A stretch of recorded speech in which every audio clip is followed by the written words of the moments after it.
Okay, time for one last speaker. All right, good evening. Again, Council, good evening. My name is Eric Coleman.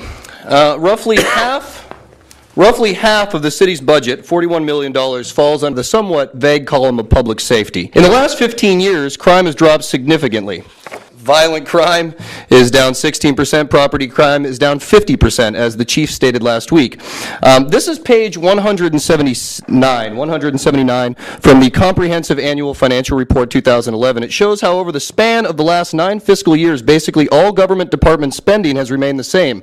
Housing and Community Development, $12 million in 2003, $12 million in 2011. Cultural Services, $6 million in 2003, $6 million in 2011. Public Works, $9 million in 2003, $9 million in 2011. And then we get to this column of public safety. Now, public safety funding has gone from $28 million in 2003 to $41 million in 2011, an increase of over 40%, despite the worst recession since the Great Depression. And at the same time, virtually all government funding went unchanged. Now, to be fair, the interest on the city's debt did see a dramatic decrease. However, the principal on that debt doubled. This whole issue comes down to staffing. Almost all departments have had to have cuts. Housing and Community Development has gone from 44 employees to 31, a 25% reduction in personnel. Cultural Services has gone from 50 employees to 37, a 25% reduction. Public Safety, and this is the issue, has gone from 109 to 96 employees by 2011, a reduction of between 11 and 12%. Now, the one bright spot in all this is Public Works, during that same period,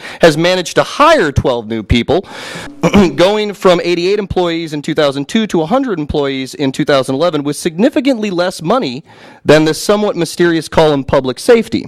What's also interesting is that they've had to do, I'm almost done, they've had to do more with less. For instance, Mass Transit has not seen a genuine increase in funding despite the number of bus boardings quadrupling from 90,000 in 2002 to just shy of 400,000 by 2011. Now, under the public safety column, there have been 3,135 physical arrests in 2002 and 2,500 arrests in 2011. Now, that's a 19% reduction in physical arrests. So the monies that have been allotted to the public safety industrial complex have gone from $28 million to $41.5 million, an increase of over 40%. And we've been talking about privatizing ambulance services. No new police stations or fire stations have been built. In fact, the substation on the pier closed. All right, and for that matter, no new libraries, parks, or community centers have been built. So where did that money go? Did it vanish? Thanks very much. Okay.